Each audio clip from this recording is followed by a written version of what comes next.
Today we're going to go over cam timing real quick. So on the machine there's going to be a timing dial and it's going to read 0 to 360. So since this dial's mounted with a single bolt in the center, it may have came loose and it may have moved. So before we do any cam timing, we would want to rotate the machine and see if one of the cams are timing up correctly, so we know that this is right. So if one of the ones that we aren't suspecting is wrong, normally I may go off the turret here. So if I rotate that and that turret starts to move when my dial is reading 0, when it first starts moving, then I know I can trust my dial. If it's not, so if the turret is moving at a different number here, then I would want to, once my turret started moving, I'd rotate my dial to 0 and then lock my bolt in. And at that point I know my dial, my turret is going to be okay. Then all the rest of my cams, I can go off my chart and I know that it's going to be right. I was reading the chart, so all these are the different names of the components that are going to need to be timed. So on the orientation arm, for example, is going to be the one that's driving our magazine up and down. So anytime you see any diagonal movement, means that the part is actually moving. If it's horizontal line, then it's going to be stationary. So here it's going to be moving until it hits 50, it's going to stay flatlined, and then it's going to start moving again, coming down. So on the orientation arm, it actually is moving up and down.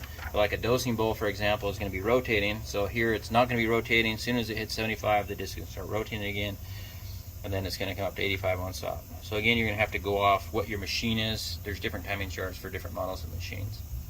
So knowing how to read this, if I'm going to time a machine, all these machine cams are split in two.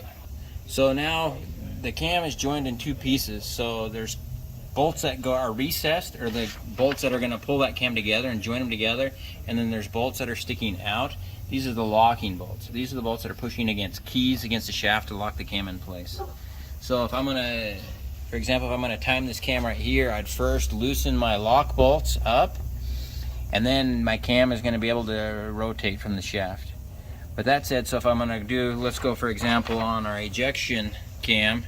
So if I'm going to time this cam, I'm going to rotate my shaft till my degree wheel, which we talked about, is at 140. I'm going to hit my motor brake so my shaft is not moving. And then I'm going to rotate my cam in the forward direction. That's important to know. The direction of the machine is going forward. Rotate the cam forward direction till that shaft on that ejection is just barely starting to raise. As soon as it's barely starting to raise, what I mean by barely is, so as soon as it raises, then I'm going to back it off and then go forward again till right I know the moment of when it's going to start to go up. At that point, then I can lock actually use my lock ones that you can't see on this side. I'm going to tighten those down so my cam's going to lock into place. Then at that point I'm going to rotate the machine by hand, making sure that my pins go up when my turret is stopped, make sure that they're all the way down before the turret starts moving again. And at that point then I'm going to come in and finish locking down my cam. The other critical thing when I'm doing my cam is if my joint here, if I've ever taken my cam off, is to make sure that my joint is smooth when I'm joining my cam back together, that I can't catch any fingernail on it, so then I know my cam follower is going to ride smoothly.